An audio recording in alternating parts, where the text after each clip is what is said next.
Welcome to Speed Kolor, a podcast and YouTube channel about custom motorcycle culture. Be sure to subscribe and turn on notifications to get all the latest content. You can also follow Speed Kolor on Instagram. We hope you enjoy the show. Hey there, how you doing? Welcome to Speed Kolor. I hope you're doing well. I hope that you're doing really well. It's kind of a funny time of year, especially up here for Canadians. The season is just about done. We're getting a little bit of good weather right now, but it's fading fast, and those rides are a little bit chillier than they were, and this is always an interesting time of year. But we're heading into build season. Things are good. I'm excited. There's lots of good stuff going on. So let's jump into this. I want to talk to you about several things. So let's call this a housekeeping episode. And in terms of housekeeping, it's not just one thing that I want to do. There's several topics I want to chat with you about. So let's jump into the first one, because I think it's something we need to address, and we should get it right off the top here and take care of it, and then we can move into other stuff. So the first thing that I wanted to talk to you about is this whole idea. What's happened is I've been approached by a few people lately who've said to me, "There's no video with your podcast." They're on YouTube, of course, and they're looking at the podcast, and they're saying, "There's no video. All I'm getting is sound. All I get is the audio track." Well, there's a lot of confusion in the whole podcast YouTube world right now, and I don't think YouTube is doing us any favors. They certainly haven't done anything to clarify it. So I'll tell you my impression of it, what I think is going on, and how I think it could be corrected, but it probably won't be. What's happening is YouTube decided to carry not only YouTube videos, but podcasts as well. And in doing that, they used the term podcast, but nobody's really separated a podcast from a video. A YouTube video to me is a different thing than a podcast. So you may have podcasters who only do an audio podcast on the podcast platforms. To me, that is a podcast. The name podcast comes from iPod and broadcast, so it's a podcast. It was originally intended to be audio, and many people use that format. They don't care or don't need a video format. Storytelling lends itself to that beautifully. These true crime shows, all that kind of stuff. Very interesting with audio only. Then there's another group of people who do YouTube videos, and you can't find them on the podcast platforms because what they want to do is a video. I get it. So YouTube videos, absolutely fine. No issue. And if you don't want a podcast, or if you present things that people really need to see to understand your content, I can see why you wouldn't do a podcast. Then there's some of us who want to reach or at least want to offer our product, our content, to the largest audience possible. And to do that, we do a podcast and YouTube video. In my case, the method I've chosen, and I've seen lots of others who've done this too, Peter Mansbridge, great journalist, really sharp guy. Pretty sure he uses the same format where we record a complete video with the audio, with the soundtrack. Then we simply pull out the audio put that on the podcasts to stand on its own, the podcast platforms, and the video/audio goes on the YouTube channel. So you can, just like TV, watch the entire episode, the show, or you can listen to just the soundtrack on a podcast platform. Why do I do it that way? Well, I got used to listening to podcasts when I was on the road traveling. I would turn on Jace Hudson, Fast Life Garage, really enjoyed that. I think his podcasts are too long, but Jace is doing well, so who am I to criticize? But I will say, on a day where I was going to spend 4 or 5 hours on the road, a 3-hour podcast wasn't a terrible thing. So that's why I wanted to offer the audio only, was for those kinds of situations. The video, because we're dealing with, cool bikes, all kinds of stuff, maybe some how-to kind of stuff, I thought it was important to be able to show some things as well and make the video entertaining. The problem is YouTube decided to offer podcast support on their platform, if you will, on YouTube.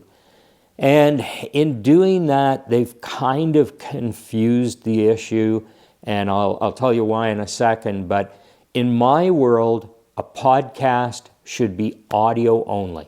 That's what it should be. A video should be a show, a video with audio. That's what that should be. And I think the two things need a separate name. The whole world seems to just refer to anything that somebody's presenting now as a podcast. Whether it has video or not, they just kind of present it as a podcast. So YouTube didn't want to be left out. They come along and they say they're going to support podcasts. And they do, and it is separated out if you really kind of dig into it. But the problem is in your home page, in your home feed, they will recommend, for example, Speed Kolor to you, but they'll recommend the podcast and they'll recommend the video. And here's the difference, and here's what you have to watch for, and this is what people weren't understanding and why they asked me the question. If you go to my YouTube channel, you will find offerings that have my podcast cover art. And this is what it looks like right over here. The podcast cover art never changes. I use that so that it's recognizable. That's part of my branding. The thing is, if you select that, and by the way, the cover art does say Speed Kolor, the podcast. If you select that, there is no video with that. It is the podcast file, if you will. And YouTube just offers that out there in the suggestions or the recommended list without any concern as to whether it has video or not. If you look a little further, you'll see thumbnails that have a variety of things. I use different patterns. I try and stick to my colors for my branding, but so it might be yellow or orange or teal, and you might find I might have a picture of a bike, I might have a picture of a person, and it'll have a title, but it'll be a very different thumbnail from my cover art. That's going to be the episode or the show with audio and video. And I'm taking time to really explain this because you're going to find this with other channels as well, and Fast Life Garage is one. I remember myself a couple years ago when Jace started putting this stuff up on YouTube. And I'd go in and, it looked like what I was going to get by the thumbnail. It looked like I was going to get something with video. And in some cases I did. But in other cases, all I got was a static photo of two people sitting there. And there was an audio track, but that static photo never changed. There was no video. So there are other situations where people don't use their cover art, they use an actual thumbnail, and it gets very confusing. So bottom line is, if you get into an episode of anybody's podcast and you on YouTube and you see that there is no video, there most likely will be another thumbnail, another option to select that will have the video. I think that's usually the case.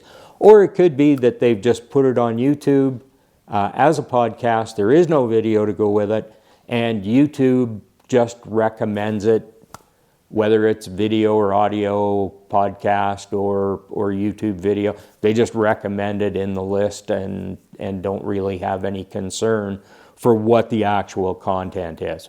So, if you are listening to this and looking at the cover art, please jump back out and find the episode with the video. Mind you, today it's just going to be me talking, so maybe you don't want the video today. That might be a bad thing. But in other episodes, the video is there. I always do video and audio. If you're listening to this in your truck driving somewhere, then unless you've been to the YouTube channel, you have no idea what I'm talking about, and it's okay. You have no issue. It's only people who are trying to view this on YouTube who may get confused between the thumbnails. That's out of the way. Hopefully you understand. If you want clarification or if you have any input for me, about YouTube or about the difference, or even a suggested name for what the heck do we call a YouTube video other than a YouTube video, but let's not call it a podcast. Send me a note, send me a comment. All right, that's the first thing out of the way. We'll get on to the second thing in just a second here. All right, we're back. I've had a sip of coffee. We're good to go again. Hopefully I don't have any on my lips there. Okay, second thing. I didn't think I was going to apologize, but I am going to apologize. I have been offline, off air for a little bit here. If I've disappointed anybody, I'm really sorry for that. That was not my intention.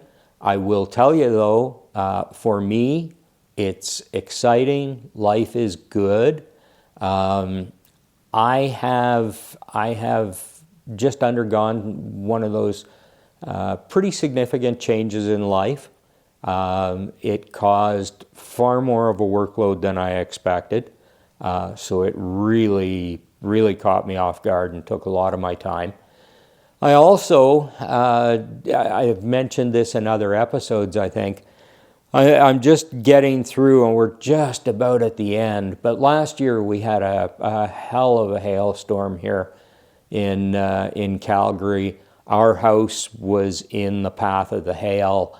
We're talking damage in the $65,000 range, siding, roof, and there's, I would say, hundreds of houses in this development, in this area, that suffered the same thing. Windows, we had to replace 5 windows in the house. So quite a devastating hailstorm. I have, on this particular house, we built the detached garage after we bought the house. We had a contractor for that. We finished the basement. We had a contractor for that. And now I've been through hail damage repairs and dealt with a contractor and trades on that. And I got to tell you, I like being my own general contractor. I like to get the best people I can and to make sure that things are done right. But oh my goodness, is it a pile of work? You know, and I'm going to deal with something else in this episode, but along the same lines.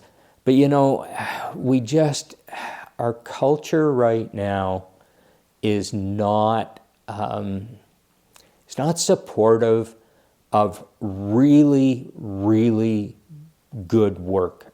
We don't have, I guess we have tradespeople, but we maybe don't have as many craftsmen as we would like. And I say that because, you know, in the motorcycle culture, man, oh man, people pour their hearts into these things. Wow. You know, what's his name? Is it Jared Weems?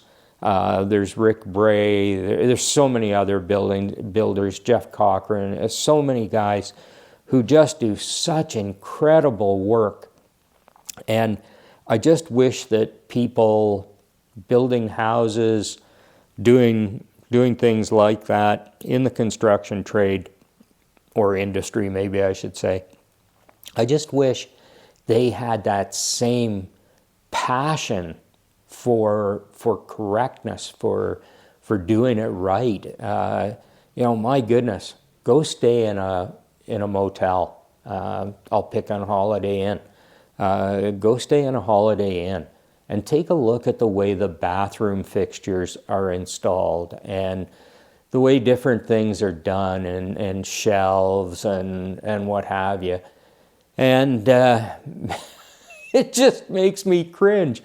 And I've spent a lot of time in hotels and stuff, being a road warrior traveling for business. And I look at the way things get done, and it just, and I know what happens. It's bottom dollar. It's how cheap can you do it to get the contract? And then you're working with inexperienced people, apprentices who don't get enough time from a mentor, from a tradesperson. Anyway, I just find that when you're your own general contractor, when you're hiring the trades, man, you got to stay on top of them. So it has been way more work this summer getting the house all repaired than I would have originally thought. It just it took a bunch of time, and even getting down to the new garage door, which I thought would be a no-brainer. And the thing shows up with two of the panels with scratches on them, and it's a charcoal colored door, and tore me up. Tough decision. Two panels, 20 feet wide, with scratches on them, and the decision is, if I reject them, if I ask for them to be replaced, I know that those two panels are simply going to the dump. They're just going to go to the landfill. Yet, for the price I'm paying, which is full price, and nobody's offering me a discount, not that a discount would have, I'm not sure that a discount would have worked anyway, but nobody's offering me any other solution, and I'm thinking, I'm paying for a full product, and I'm not getting it. I'm not getting a perfect product in the first place. And being that a house is for most of us, the largest investment we're ever going to make in our life, should you have to settle for imperfection because you care enough that you don't want it to go to the landfill? And there were options here. They could have taken that door and they could have sold it to a developer to go on a show home, or to go on another build, or where it wouldn't have been a problem. The scratches, I got to be honest, they weren't, it wasn't like you could see them from the street, but it was the installers who actually pointed them out and said, hey, we're really sorry, but these showed up with scratches on them. So I don't know, that kind of thing chewed into my time. And I don't know if it's smart to admit this kind of thing on a podcast or to the public. I guess it doesn't matter, really. The other thing that chewed up time is I'm now retired, which is great because now it's going to give me time. But to get to this point, I'm going to tell you, if you haven't retired, I'm going to warn you, there's a lot to do to get retired. And Honda certainly didn't cut me any slack on the way out the door, and I'm totally fine with that. They allowed me to work right up to the date I had given them for retirement. They didn't argue about that, and but for that privilege of working right up to the date that I gave them, I got to work right up to the date that I gave them. So there was lots to do, and I wanted to make sure that I left my position and the people I dealt with in the best shape that I could. So I guess what I'm saying is life got overwhelming. It ran over me, and I could not find the time for editing and doing all the things that it takes to produce the podcast and YouTube channel. So I have missed some episodes. I apologize for that. We are back on track. I may look at increasing the schedule, the regularity, the number of episodes. I'm going to look at a few different things. I'm happy to tell you that I have, and I'll use the old term, I don't know what we say now in the digital world, but I have footage in the can, which referred to when you had a physical film. What was the film made of? Cellulose, I think. When you actually had a physical film and it was on a reel and it was in a tin box, so you have footage in the can. We don't have that now because I have a digital file in the cloud or wherever I happen to have it.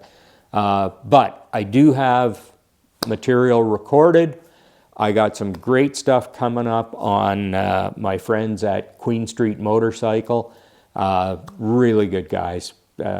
Just get such a kick out of those young guys. They're important to me, and I think they should be important to the whole culture.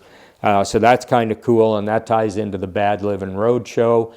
Then I have some very cool video and an interesting interview with Michelangelo, and that is his name, by the way.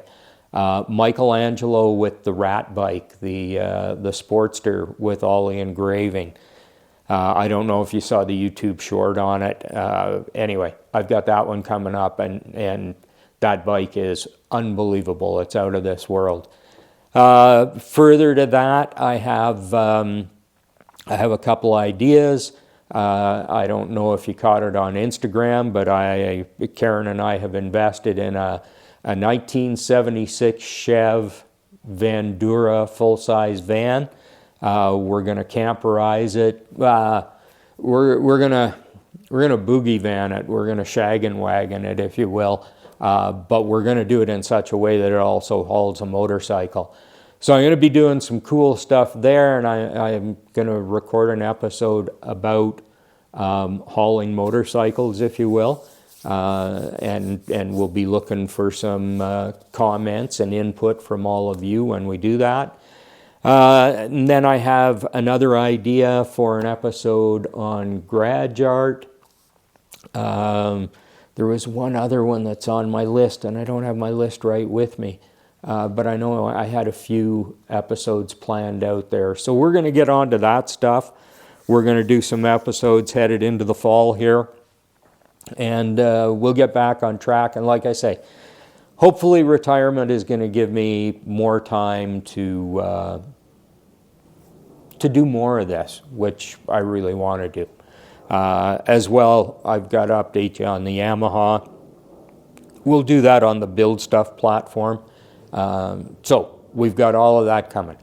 So that was housekeeping item number 2. I just wanted to let you know why I haven't been around here for a few weeks, what's happening in my life, and just looking forward to the future. I mean, this is what we all work for, is this part of life where we get to work on our schedule, and we get to do the things that we want to do. And it may involve some work for other people. It's going to involve a lot of work here in the garage for me. The main thing is, as I just said, I think the most important thing for me is whether I'm consulting, helping somebody else out, building here. This all gets to happen now on my schedule. I'm the boss. And that's kind of a cool deal. So thank you for your support. Thank you for being here. And we'll be putting more episodes together. Back in a minute with the next item.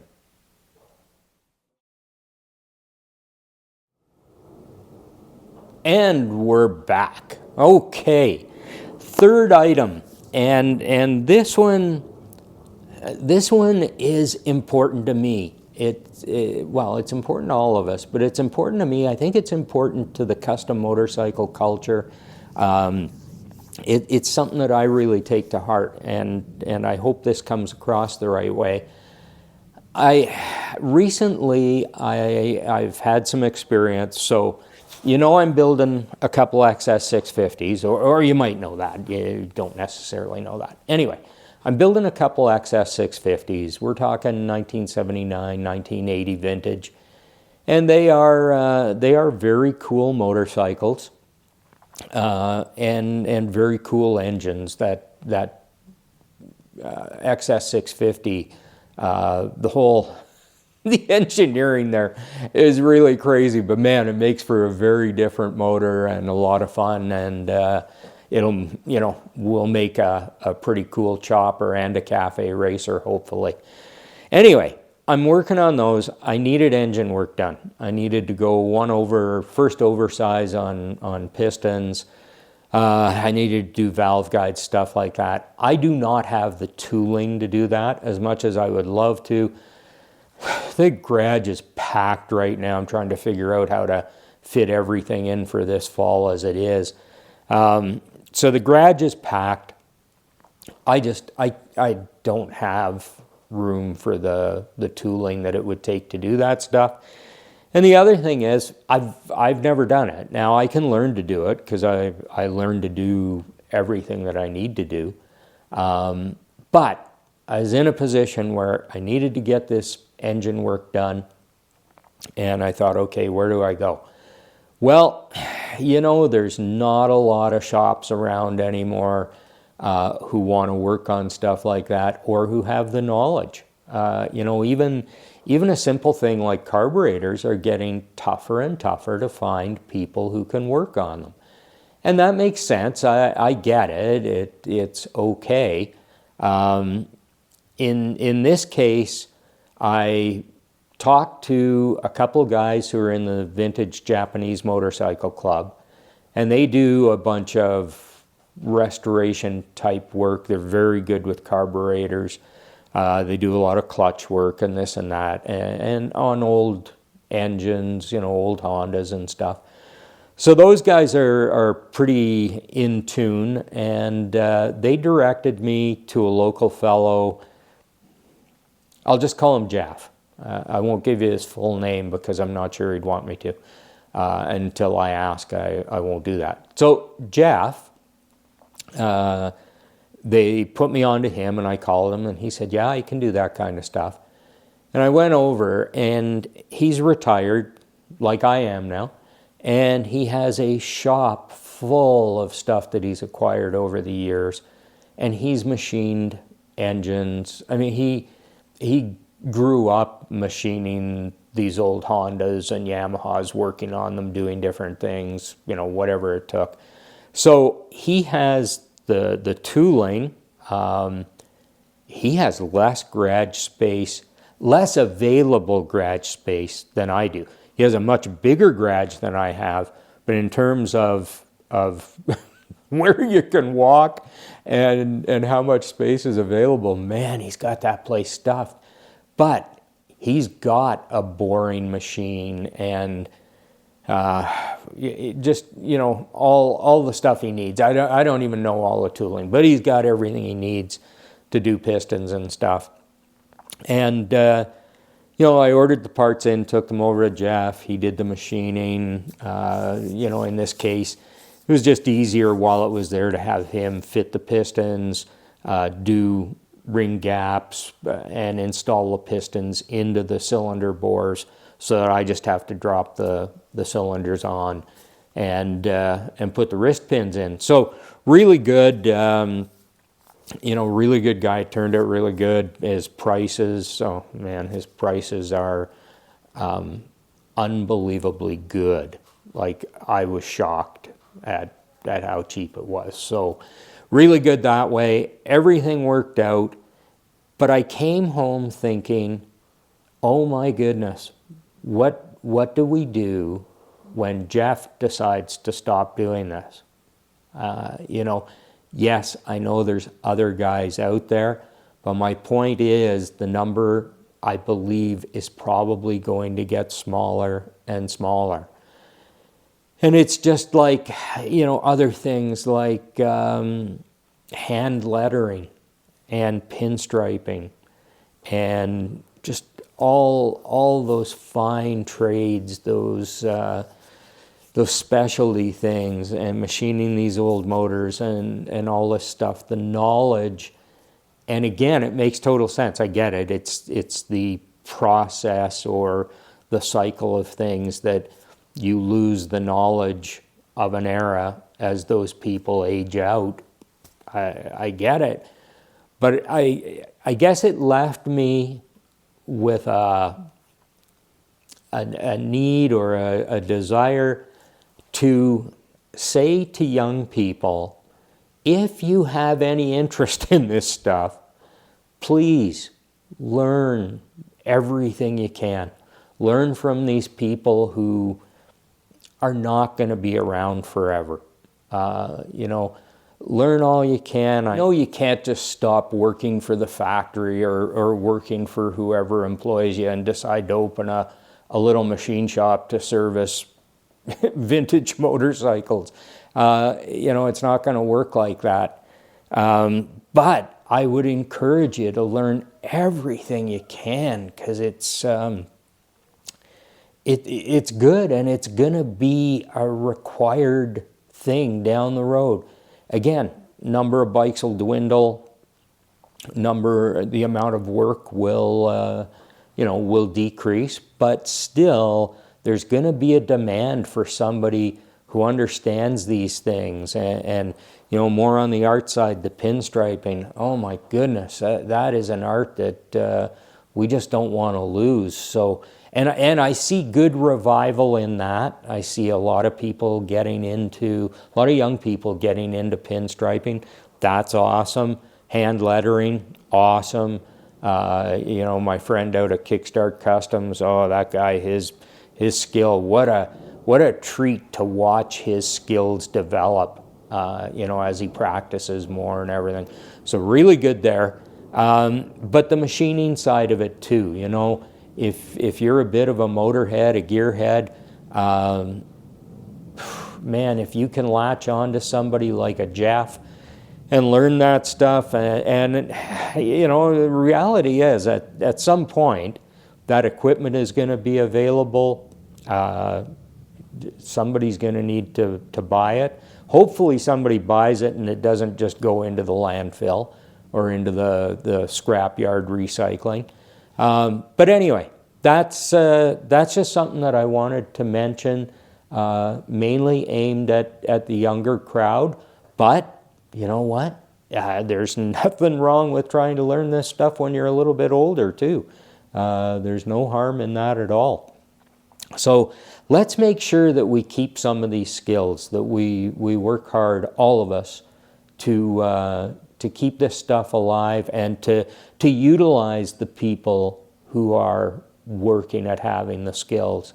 Let's not let's not forget about them. Let's keep them going as well.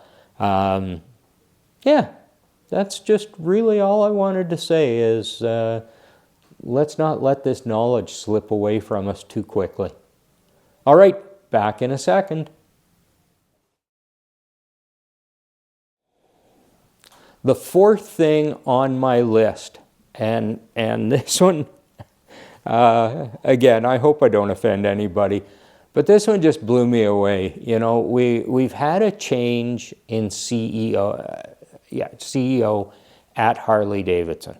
So the new guy, Artie Starrs, you know, from what I can tell, and I took some time, I've looked at this guy's background a little bit, not real in depth or anything, but I've looked at his, you know, his education, and I've listened to some of his YouTube, his interviews that are on YouTube.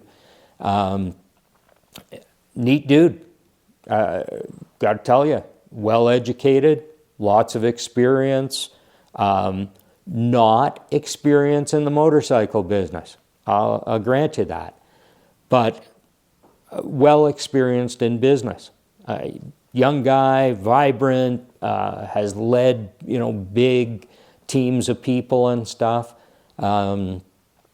So yeah, I looked at it and I thought, this is a pretty sharp guy. This is a good guy for the job. But then I also got looking at some of the YouTube videos, and I got talking to people locally, and I got to tell you, the negativity and the criticism, you know, oh, he comes from the pizza and golf business, so how can he possibly lead Harley-Davidson? Who gives a shit where he comes from?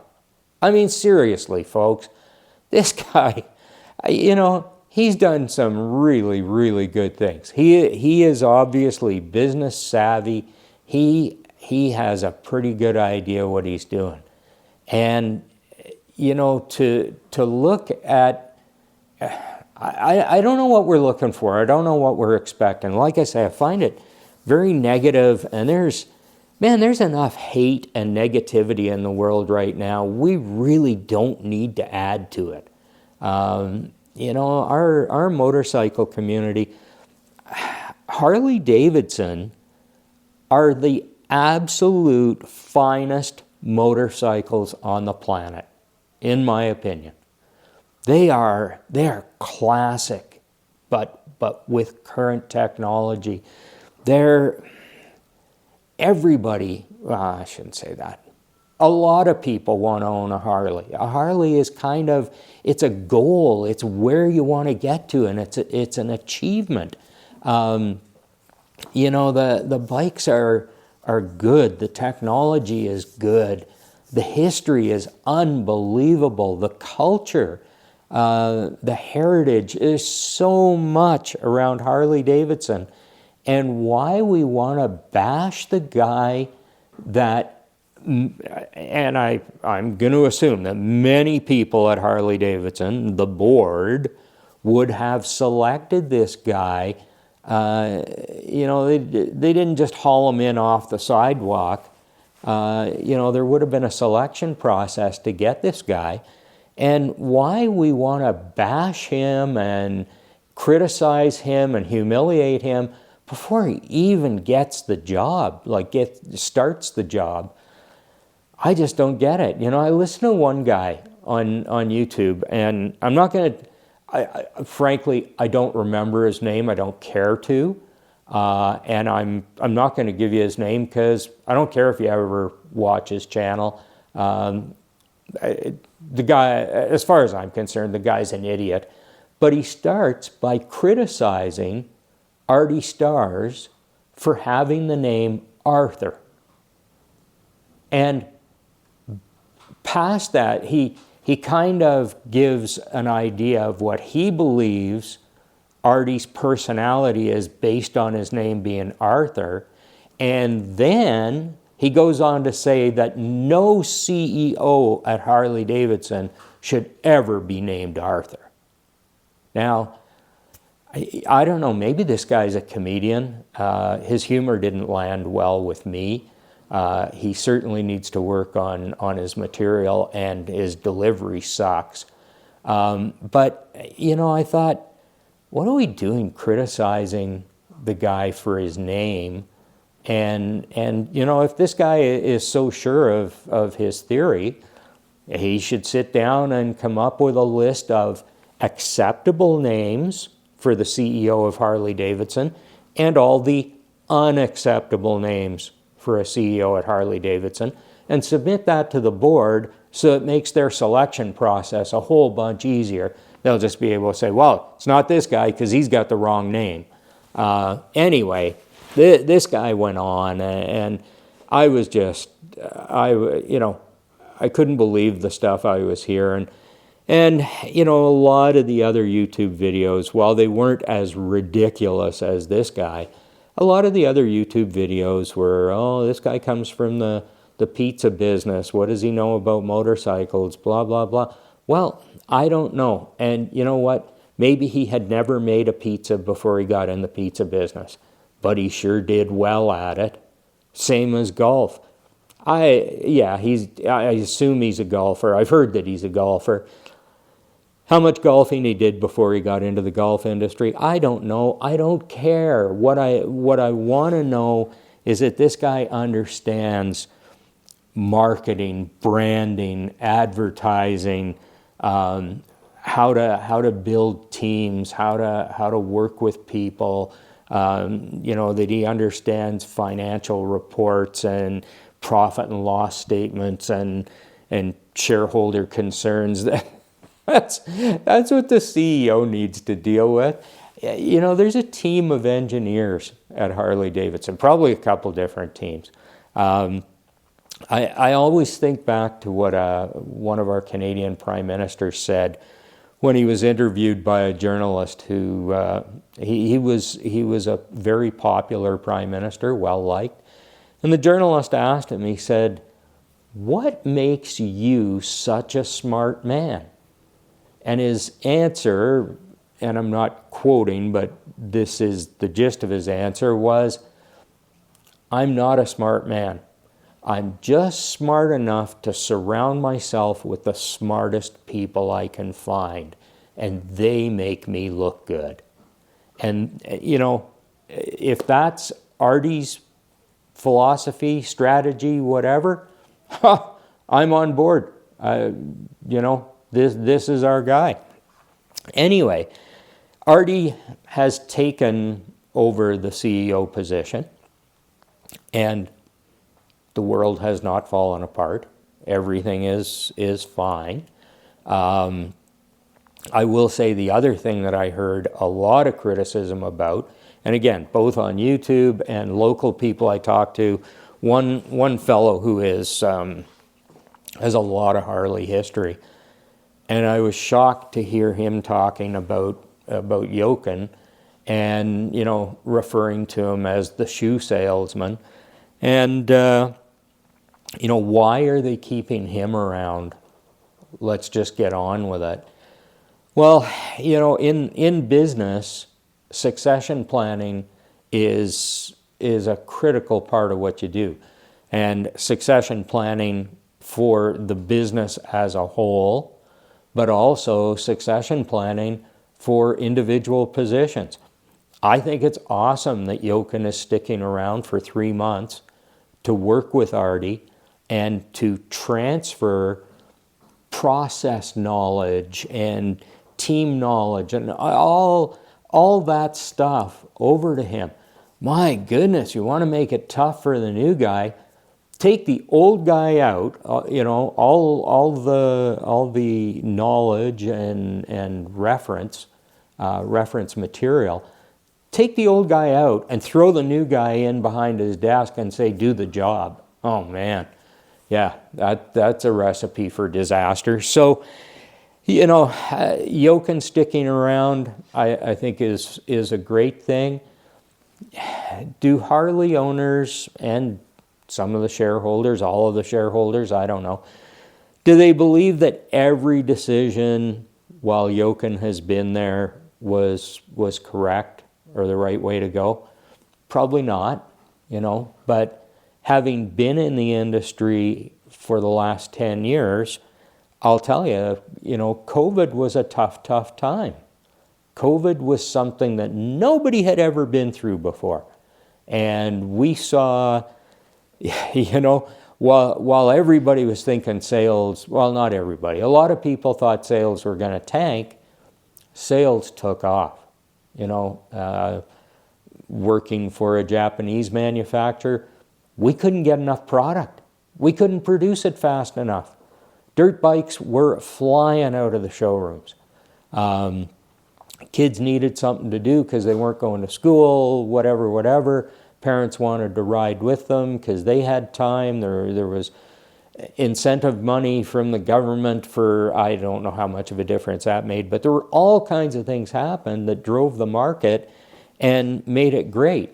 I hear lots of criticism of Livewire and what was Zeiss doing with this whole Livewire project. What a dud, what a stupid thing to do, blah, blah, blah. Well, you know what? It was just a short time ago that we were really focused on climate change. And in my opinion, which I'm just giving you my opinion. I don't know if I'm right or wrong. But we got a U.S. president who not only is not concerned about climate change, but has voiced his opinion in front of the United Nations that it is the green hoax, that it is not real. Okay, I don't care if you agree or not. Actually, I do care. If you want to leave me a comment, I'd love to hear your opinion. This is all over the board. My opinion is it's not a hoax. It is a reality, and we need to clean up the world for future generations. That said, this president comes along, and from where I stand, it sure looks to me like the focus has totally been taken off of climate change action, electric vehicles, battery plant projects. Honda in Canada put it on hold for a while. Electric vehicle sales down, electric vehicle development down. We've certainly, there's not the priority there that there was. So with that going away, Livewire, when at its inception, was probably a really good idea, and the technology's phenomenal. I mean, that bike is pretty amazing. The problem is nobody knew that the demand was going to drop off like that. So, I don't need to defend Jochen. He's a big boy. I'm sure he's quite capable of defending himself. But I look at that and go, man, that would have been a tough ride. That would have been a tough thing to do. Again, not to defend Jochen, but I see lately I've watched a couple YouTube videos, read some stuff on the new Harley-Davidson models. And man, are they getting praised, which they should. They're freaking beautiful. But Jochen was the CEO when those bikes were developed and brought to market. And as fantastic as they are, we don't seem to mention that Jochen was the CEO when those bikes were developed. So we're, and I include myself because I've caught myself doing it on this subject and others probably, we're ready to criticize the guy for anything that went wrong, or wrong in our opinion, but we're not ready to throw the bouquets when something is really, really good, is really, really right. It was under the same leadership. So again, getting back to the bit about surrounding yourself with smart people, if there's a smart engineering team at Harley-Davidson, which obviously there is, then that's not a huge reflection on the CEO, other than he was smart enough to have a process that allowed those people to be there to design and build those bikes. Anyway, I found the whole situation odd, and it just made me think, why, seeing how we love these motorcycles, why can't we just step back and say, you know what? The board probably knows better than we do who the CEO should be. And let's rally behind the guy.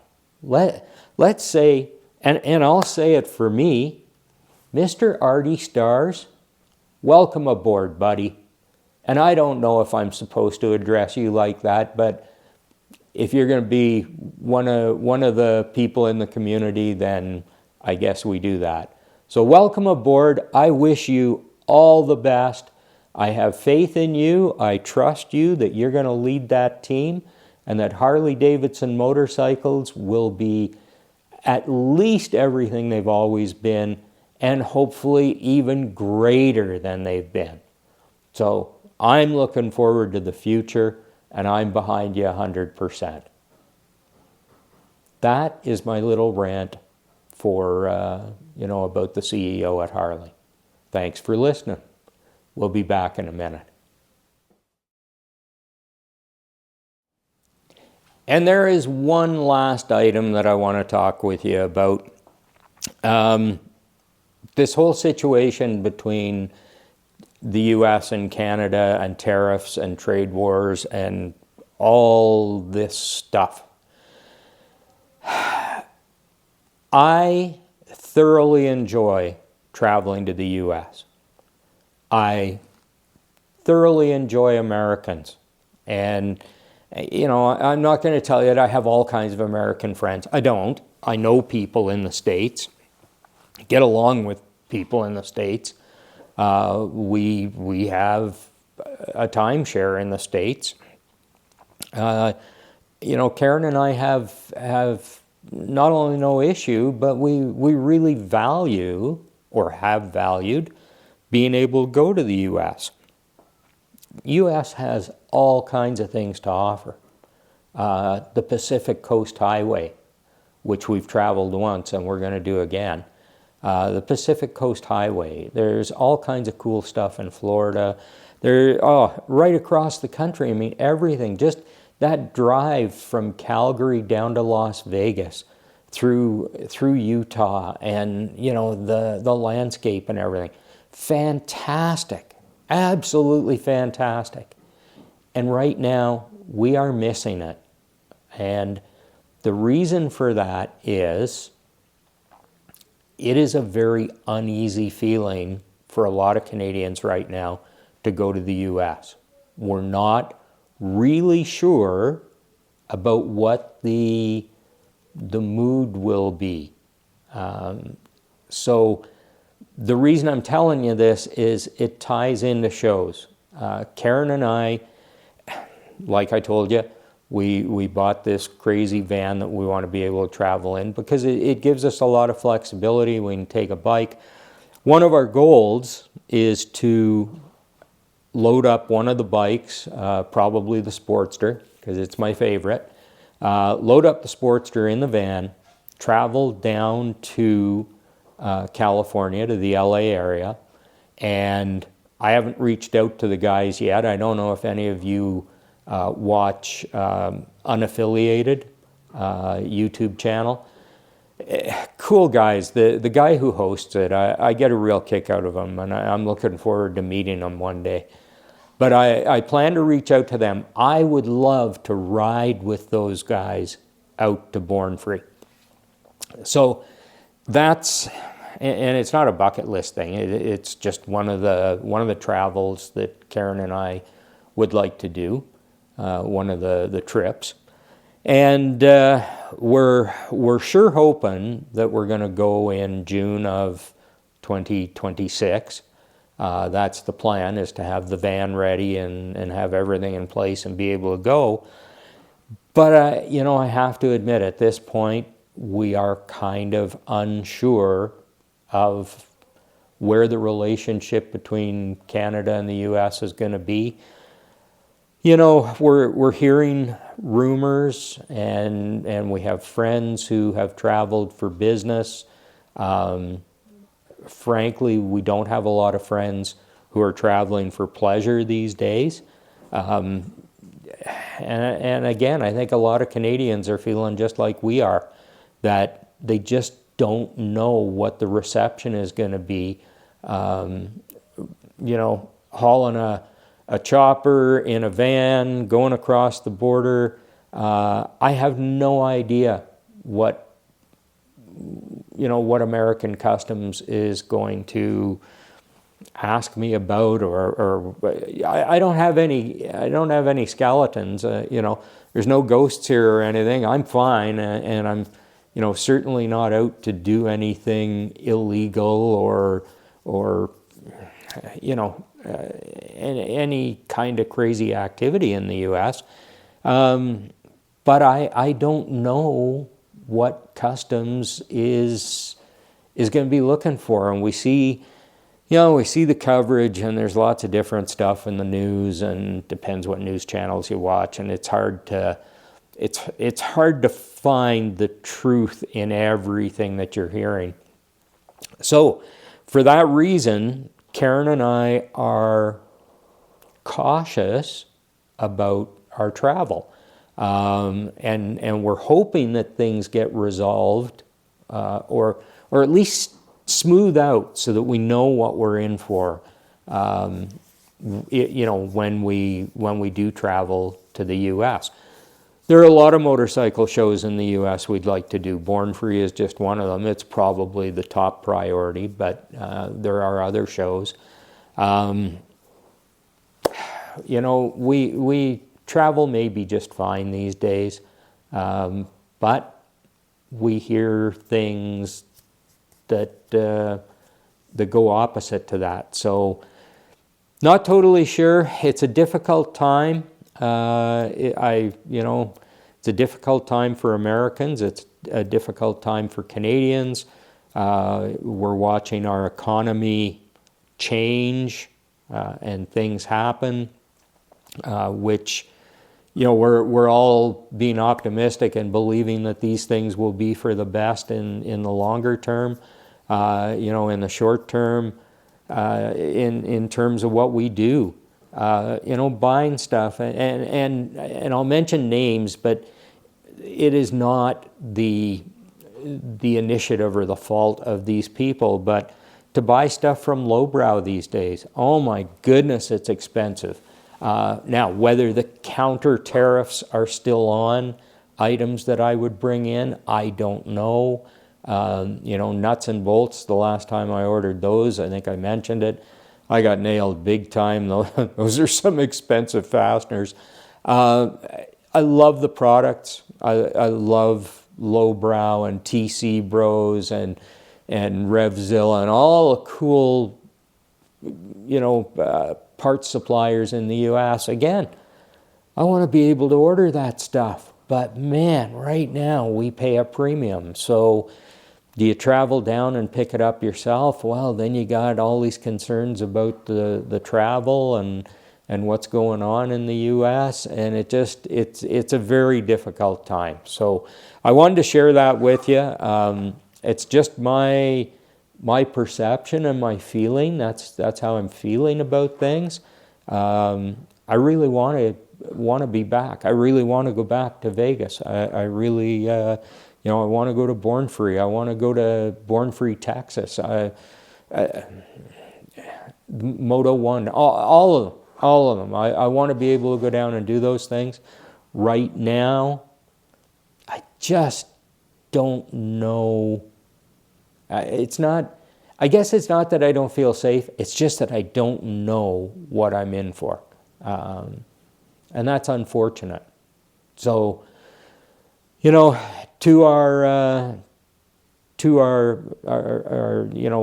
to Americans, I will say, we want to be back. We really enjoy your country, and we really enjoy you. Love to be there. please understand that right now it's just not a real comfortable feeling. And for Canadians, hey, you know what? If you choose to travel in Canada and in Mexico and in other parts of the world, that's okay, because we need to see those things, and travel in Canada is not a bad thing. Well, winter's coming up, so if you ski, great. If not, it might be time to lay low for a few months and save money so you can go travel in the spring. But anyway, again, that's just my opinion. I love Canada in the summer.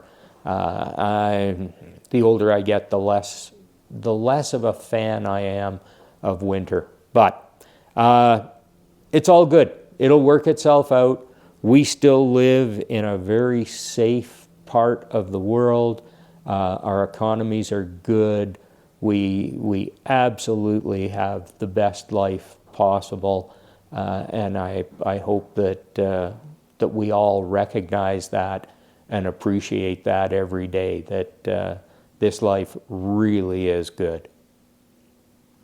Back in a second. Well, we're going to wrap this up. This one's been kind of fun. I hope hope that you got something out of some part of it. Next up is going to be some stuff about motorcycles. So we'll have a couple episodes coming your way.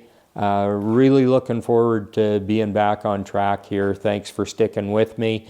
Social media, follow us on Instagram. We're on YouTube. We're on podcast platforms. I will mention something. These days, you'll notice some YouTubers and Instagrammers mentioning that please share if you like the content. Sharing has become a big thing for the algorithm. So likes always count, of course, they help. Comments always help. The algorithm loves comments. But the other thing that is really big right now is sharing. Sharing to the algorithm, sharing indicates that you thought the content was worthwhile enough that you wanted to let somebody else know about it. So whether you share to your story in Instagram, if you get a request to collaborate, collaborations are really good. And what happens there is the original poster invites you to be a collaborator. And essentially what that means is it puts that post into your feed when you accept the collaboration. As long as you like the post, I don't see any harm in doing it.